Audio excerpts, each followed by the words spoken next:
السلام علیکم دوستوں، یہ کہانی کسی کتاب یا کسی فلم کی نہیں بلکہ ایک حقیقی واقعہ ہے جو 4 سال پہلے ہمارے ساتھ کونکن کے ایک سنسان سمندر پر گزر چکا ہے۔ اس جگہ کا نام ہم ظاہر نہیں کریں گے، مگر یہ علی باغ اور نوا گاؤں کے درمیان کہیں واقع ہے۔ آج بھی جب اس رات کی یاد آتی ہے تو رونگٹے کھڑے ہو جاتے ہیں۔ یہ بات اس وقت کی ہے جب ہم نے اپنی پڑھائی مکمل کی تھی اور امتحانات کے بعد ایک چھوٹی سی چھٹی منانے کا منصوبہ بنایا۔ ہم 5 دوستوں نے فیصلہ کیا کہ کسی الگ جگہ جانا چاہیے جو عام جگہوں سے ہٹ کر ہو۔ کسی ریزورٹ یا پہاڑی علاقے کے بجائے ہم نے ایک سنسان ساحل پر جانے کا منصوبہ بنایا۔ ایک دوست اپنی اسکارپیو لے آیا اور ہم اپنا سامان پیک کر کے نکلے۔ پہلے علی باغ کے ایک ہوٹل میں قیام کیا جہاں سے ہم آس پاس کے ساحل دریافت کر رہے تھے، مگر پھر ایک مقامی شخص نے ہمیں ایک عجیب اور سنسان سمندر کے بارے میں بتایا جو تقریباً 43 کلومیٹر دور تھا۔ اس نے کہا کہ وہاں دن میں بھی کوئی نہیں جاتا اور رات تو دور کی بات ہے۔ یہ سن کر ہم اور بھی زیادہ پرجوش ہو گئے اور فیصلہ کیا کہ ایک رات ہمیں وہاں گزارنی چاہیے۔ تقریباً شام 5 بجے ہم اس جگہ کے لیے روانہ ہوئے۔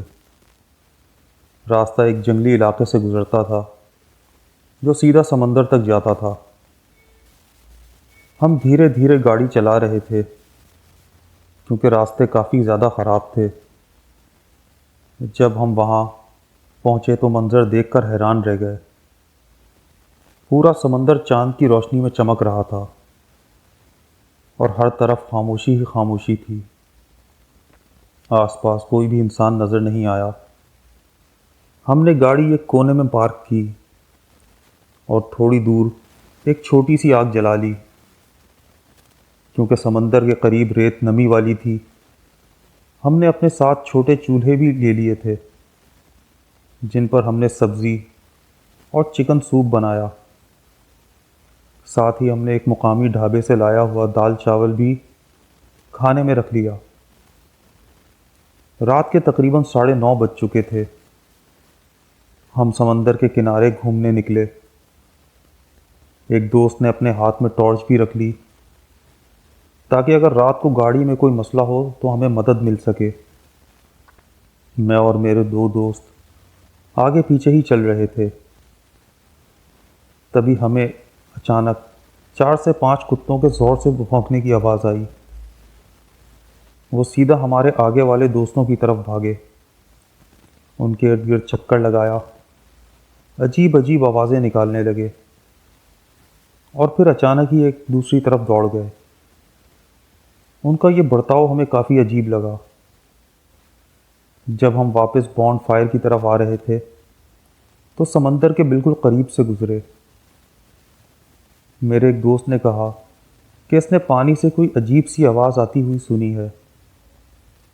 پہلے تو ہم نے یہ کہا کہ شاید سمندر کی لہریں یا کسی جانور کی آواز ہو سکتی ہے، مگر کچھ دیر کے بعد اس نے پھر یہی بات دوبارہ سے دہرائی کہ اس نے اپنا نام سمندر میں سے سنائی دیا ہے۔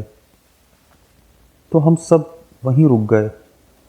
میں نے بس ایک پل کے لیے پانی کی طرف دیکھا اور جو دیکھا اس نے میرے راتوں کی نیند اڑا دی۔ پانی میں ایک عورت کا سر نظر آیا۔ اندھیرے کی وجہ سے چہرہ صاف نہیں دکھا، مگر اس کا نقشہ اور ساخت ایک عورت کی لگ رہی تھی۔ اچانک ہی اس نے اپنا منہ کھولا اور ایک عجیب سی چیخ سنائی۔ میں زور سے چلایا اور میرے دوست نے فوراً ٹارچ اس جگہ پر ڈالی، مگر تب تک وہ چیز پانی میں ڈوب چکی تھی۔ ہم سبھی نے یہ آواز سنی تھی۔ ہم واپس اپنے جگہ پر واپس آ گئے۔ رات کے تقریباً 1 بجے جب ہم سو رہے تھے تب اچانک ایک دوست چیخا۔ ہم سب فوراً سے اٹھے۔ وہ پسینے میں بھیگا ہوا تھا۔ اس نے کہا کہ جب وہ بون فائر کو تیز کر رہا تھا تو اس نے جنگل کی طرف کچھ سیاہ سائے دوڑتے دیکھے، اور جب سمندر کی طرف دیکھا تو اسی عورت کا سر پانی سے باہر آتا ہوا دکھائی دیا۔ اب ہم سب حقیقت میں ڈرنے لگے۔ تقریباً رات کے 3:30 بجے ہماری نیند ایک اور چیخ نے توڑ دی۔ جب آنکھ کھلی تو دیکھا کہ ایک دوست پانی میں آدھا گھسا ہوا تھا۔ ہم سب اس کی طرف بھاگے اور زور لگا کر اسے سمندر سے باہر نکالا۔ وہ بے ہوش سا ہو گیا تھا۔ جب وہ ہوش میں آیا تو اس نے ہمیں کہا کہ جب وہ واش روم کے لیے گیا تو اس نے اسی عورت کو دیکھا، اور جبھی کسی نے اس کی ٹانگیں کس کر پکڑ لی تھی اور اسے سمندر میں گھسیٹتا ہوا لے گیا۔ وہ جو کوئی بھی تھا زور زور سے چیخ رہا تھا۔ یہ سن کر ہماری رگوں میں خون جم گیا۔ اب ہم ایک پل بھی وہاں رکنے کے لیے تیار نہیں تھے۔ گاڑی شروع کی اور سیدھا اس گاؤں کی طرف بھاگے جہاں سے واپس آئے تھے۔ صبح جب لوگوں سے اس جگہ کا ذکر کیا تو انہوں نے ہمیں بتایا کہ یہ جگہ پہلے شمشان گھاٹ پر تھی اور یہاں اکثر لوگ گم ہو جاتے تھے۔ لوگوں نے کہا کہ ایک لڑکی کی اس جگہ پر زیادتی ہوئی تھی اور اسے زندہ جلا دیا گیا تھا۔ اس کے بعد سے لوگ سمندر کے اس حصے کو بھوتیا ماننے لگے تھے۔ آج بھی جب وہ رات یاد آتی ہے تو تن بدن میں ایک عجیب سا ڈر اٹھتا ہے۔ اس واقعے نے ہماری زندگی بدل کے رکھ دی۔ ہم اب یقین کرتے ہیں کہ بھوت واقعی ہوتے ہیں۔ دوستوں، یہ کہانی صرف ایک واقعہ نہیں بلکہ ایک حقیقت ہے۔ اگر آپ بھی کبھی ایسی جگہ پر جائیں جو مشہور ہے کہ وہاں عجیب و غریب چیزیں ہوتی ہیں تو محفوظ رہنا کافی ضروری ہے۔ کیا آپ نے کبھی کوئی ایسی چیز محسوس کی ہے؟ ہمیں کمنٹس میں ضرور بتائیے۔ اور اگر آپ کو آج کی کہانی پسند آئی تو اسے لائک کیجیے، شیئر کیجیے اور ہمارے چینل کو سبسکرائب کرنا مت بھولیں تاکہ آنے والی ہارر سٹوریز آپ کو وقت پر پہنچتی رہیں۔ ملتے ہیں آپ سے نیکسٹ ہارر سٹوری میں۔ جب تک کے لیے اللہ نگہبان۔